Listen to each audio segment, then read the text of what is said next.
It's Friday, the 12th of March. It's 10 past 10, and this is the Vanessa Show. This Sunday, families all over Britain will be celebrating Mother's Day. But the days when it was always mother who stayed at home to look after the children are long gone. As more and more men opt to stay at home while the woman goes to work, we ask, do fathers make the best mothers? Also on today's programme, One Foot in the Grave star Richard Wilson will be here to give us the lowdown on tonight's comic relief. Help is at hand at 10:40 when Florist to the Stars Tim Dunn tells us how to create a marvellous Mother's Day bouquet on a budget. And can an aspirin a day keep a heart attack, Alzheimer's or even diabetes away? Dr. David Bull will be here to prescribe the best course of action. And who's going to be the winner of the monthly final of Our Star is Born? But first, according to a recent study, children who are raised by their fathers do better at school, have higher IQs, and are more likely to thrive socially. So does this mean that fathers actually make the best mothers? Here to discuss this, a stay-at-home father, Neil Stevenson, psychologist Dr. Donna Dawson, Seth Gilman from Home Dad Link, and Mike Stanley from Barclays Life.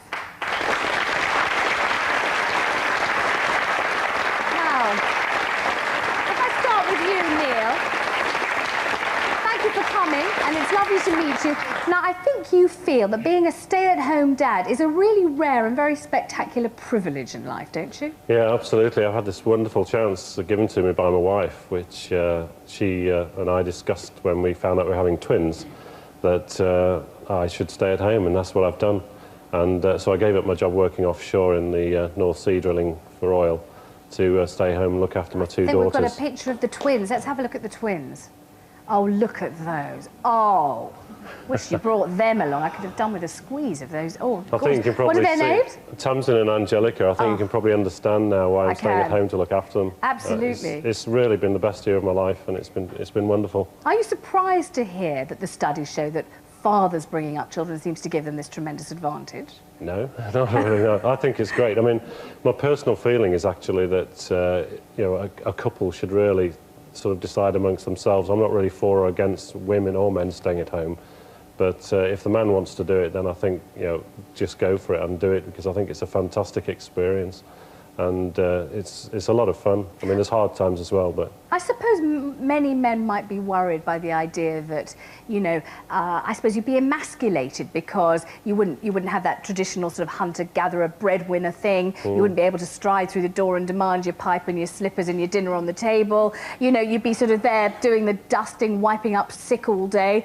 and when your wife comes home, she might be sort of aggressively demanding with you. Were you worried about all of that? Well, it is like that most of the time, yeah, but when I'm carrying both of them up to bed, you know, it's like carrying 60 pounds of weight. So anybody who says that's woman's work that's rubbish, you know, because it's hard work, but extremely rewarding. I mean, I've never had so much job satisfaction with a proper job, you know, what you might call a proper job. How long do you think you're going to do this for? Well, that's open to debate at the moment. I mean, we've got an open-ended idea, but I think that possibly we're going to start putting the children into daycare for a couple of days a week to just give them some more friends, and so they can meet some other little children. But have you felt a little bit lonely? You're talking about friends for the children, but as a stay-at-home dad, have you had other little stay-at-home dads to play with during the day, or have you been all alone? No, I mean, I've avoided all the clucking hens of the women's groups and stuff, so I've not got any friends who are at-home dads, so in that respect I'm on my own, but I've still kept in touch with all my other friends, and obviously my wife is at home, working at home sometimes as well, you know, maybe one day a week, and you know, then we're all together. But no, I've not felt lonely or detached or anything. And also because of the nature of my job before that took me all over the world, it's actually been quite a rest for me just to sort of be in one place. So, you know, in that respect, it's been nice as well. I hope my husband is watching this. You're such a shining example of humanity. Donna, let me ask you, what do you think about the stay-at-home dad? Are you surprised to hear that fathers who bring up children give them this extra special start in life? Well, I'm not quite sure about that. I think what Neil's doing is very admirable, but there's nothing that can beat the mother-baby bond. I'm sorry, but the baby's part of the mother's body for 9 months. The first sounds a baby hears is its mother's own heartbeat. They hear her voice. There's an emotional and physical bond there that even if the mother goes away is never going to be broken. And I think if the mother does breastfeed for however little time, that bond is actually strengthened. Now, the thing about mothers is that they are very much in tune to their baby's needs. And a lot of men kind of bound into this job. I mean, Neil started early, but a lot of men take over after the mother's already set the whole thing up and think, oh, this is like a new office job. I'll get the nappies here, and I'll put the crib there, and I'll get all the food organized. It's more than just that. To be in tune to a baby, you have to know what kind of cry is that when it cries. Do you know how to settle a baby when it's fractious? When my baby was fractious, I would put it on my chest so it could hear my heartbeat, and it would fall asleep. There are some things a dad just can't do for a baby, and I think it's silly for us to pretend that a dad can be a mother. A dad is a dad, and I think as kids grow, parents actually become different things for their children. If a baby has access to both parents, a child will tend to go to its mother for those emotional needs. So, okay, it's doing great at school. It might be doing better socially under dad, who knows, but it might be an emotional mess because mum is the one it goes to for its health needs, its emotional needs. Dad is there for the practical issues, Neil, the rough and tumble. I'd like to take issue with most of what she said there, actually, because because I feel as though I'm doing a very good job with my children, and certainly I've had some very positive feedback about that. Personally, I feel as though I know how to treat my children. If they are unhappy for any reason, I pick up on it, and I'm very well attuned, and I would say that anybody who spends a lot of time with children, be it a man or a woman, they're going to be able to deal with it just equally as well. But it's not instinctive. You have to learn it, Neil, don't you? You have to learn it. It's much harder for you. I don't think it's instinctive. And also, I make the point that in the case of my wife, I mean, she is very, very well bonded with our children, and all of us are a very close family unit. And actually, this situation where I'm at home and my wife's going out to work, it works extremely well for us. Now let me ask Seth, because Seth Gilman's here. He's a stay-at-home dad, the founder of Home Dad Link. Do you agree with what Donna says? There are certain cries that only a mother can recognise. There's a certain bond that only a mother can have with her baby? I think there definitely is a special bond between mothers and children, but I don't think that there's anything out of that fathers can't learn. I think that in the time that I've spent at home with my child, I've learnt those things. It might not come so naturally, but we certainly learn it. The only thing we can't do is physically is breastfeed. I feel that we can pick up all those things, and it's wrong to say that all mothers instantly have this biological bond with their children. Some mothers don't bond so well with their children, and by saying that, you're making those mothers feel much more guilty. No, I think because they don't bond. They don't necessarily bond with their children. A father might have a closer bond in the first maternal place. love is something else. Maternal love is something that often takes time. Some mothers fall instantly in love with their babies. These things, but there's a physiological bond that's genetic, that's there because she was part of the baby was part of the mother's body. That you can't deny. Well, no, absolutely, that's true. And of course, we can't actually physically give birth. But if a man spends as much time with their children as the mother does, they learn those things. I can pick up the cries just as well as my wife can. In the early days, she used to wake up before I did if our baby was crying. Now I think we wake up the same. That's what I was going to say. I've learned those things. Do you see the mother who wakes up? Because I spend a lot of time. That's right. Yeah, but once you spend a lot of time... You might get up, but she wakes up first because she's more in tune with the baby. Sure, but we can't, there's nothing to say we can't learn all those things. You know? Yeah, with time. But I don't think it makes you a mother replacement. I'd like to bring this lady here at the red microphone. Sure. What would you like to say, madam? I've got a comment and a question, actually. My comment is that I agree that mothers do have a bond with their child, but I do think it's a good idea for fathers to stay at home to establish the same bond that we have. So I do think it is a good idea that they establish the same bond, because like the gentleman said, they can pick up on cries after a while. If they've done it from the beginning, like how you've done it from the beginning, you've done exactly the same job as a mother who stayed at home as well. So I think it's a good idea for men to stay home. Yeah, and in my experience, men make a really big deal of being completely inadequate about things. Like exactly. In the middle of the night, especially, the one time you give them a big kick and say, get out, the baby's crying, then the baby cries louder and louder for 2 hours so that you never ever wake them up and make them do it again, don't you think? Yes. That's what they specialise in. That. Can I go to this gentleman here at the green mic? There's lots of points there. I mean, I feel, firstly, I got up because we have 4 babies and they've all gone to sleep on my chest to my heartbeat. So I can't follow that. And the other is I feel very much a part of them. I don't feel that our children are a part of my wife's body, I feel they're part of both of our bodies. And that while our children were in the womb, I was there, and physically I would be there, and verbally I would be there. They pick up my voice and so on.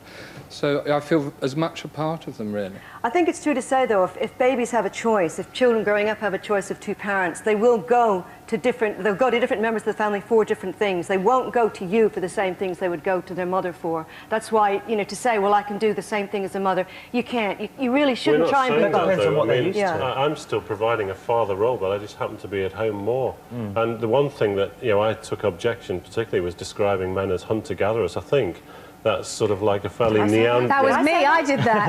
I did that. Blame me. I was the one. Sorry, okay. I was brung up that way. I'm sorry. We're about to enter the millennium, and I think that 10 years ago, we had the thing called the new man. That's now gone, because the new man was the guy who occasionally did the vacuum and maybe cooked a meal.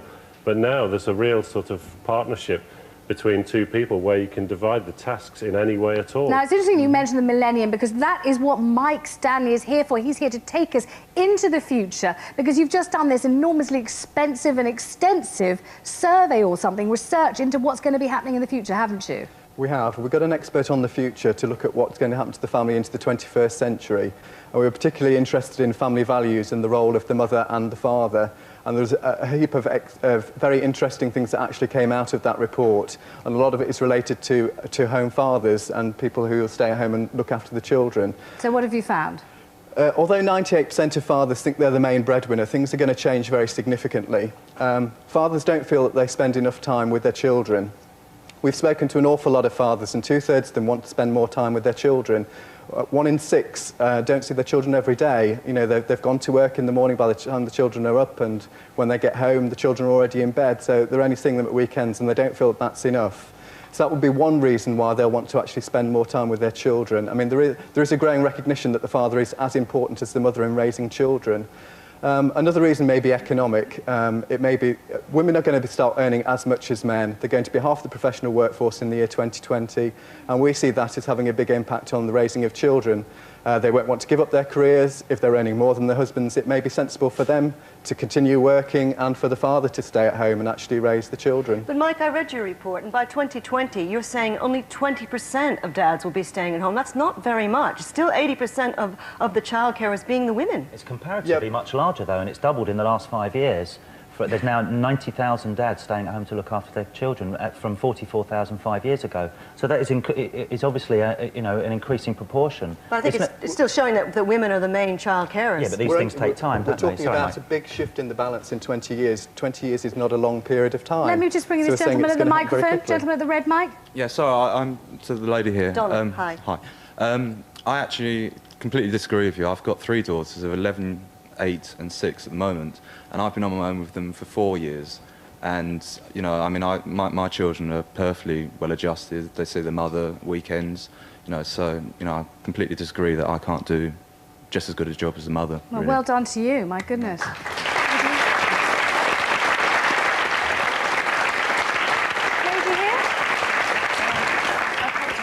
Gentlemen in the audience that actually stay home and look after their children, do their wives have very good jobs, and was that part of the choice, that they're higher earners, and that's why you chose to stay at home? Well, you're asking me that question. Both of you, I think. Go on, yeah. Yeah, well, in our personal case, I mean, at the time, you know, my wife and I were earning about the same amount, so the decision wasn't based really on financial matters. But if she hadn't, let's say, I know you work on the rigs, okay, coming from Scotland. Yeah, I mean, obviously, so if your wife had been, for example, like a secretary or worked in a shop, Sainsbury's or something. Yeah, well, that's why I feel privileged, because my wife has got a very good line of work, which, you know, it means that we can afford to do this. But, you know, obviously it's got to be based on the finances as well, hasn't it? Can I just comment to the man in red? Actually, my husband and I both equally look after my children. I work mostly from home, and he's around days because he's a musician. So we actually split it quite evenly. But I'm actually there, but I'm not there, if you know what I mean. I'm in the next room. But my children come to me, even though he's more available to them, they will come to me if they've fallen down, hurt themselves. I've got an 8-year-old and a 16-year-old. Or 16 will come to me with the boyfriend problems or the health problems, whereas they'll tend to go to Dad for the money, the rough and tumble, the lifts to places, the more practical, outward, worldly needs. And I mean, that's the kind of division the kids themselves have decided to make. Well, and we're both there for them. Maybe that's the roles you've defined. No, we haven't defined them. Yeah, the kids well, themselves... maybe subconsciously, because I've been at home with my daughter, and she'll come to whoever's there first, and we both fulfil, we both share those needs. But if you're both there, Seth, if you're both there, if you've got a daughter, she's not going to come to you with an emotional problem. It seems to me... Not usually. How can you say that? Well, not usually. Donna, I'll stop you there, because it seems to me that, I mean, obviously the ideal situation is that it is a team effort, isn't it? It's not who's the best or who's better, but the fact that everybody's trying their best. That's the big thing. And they both need it. Absolutely. I'd just like to thank you all for coming in. It's really excellent to meet you. Thank you very much indeed for coming. At 7 o'clock tonight, the 7th and last Red Nose Day of this millennium comes to our screens. Last time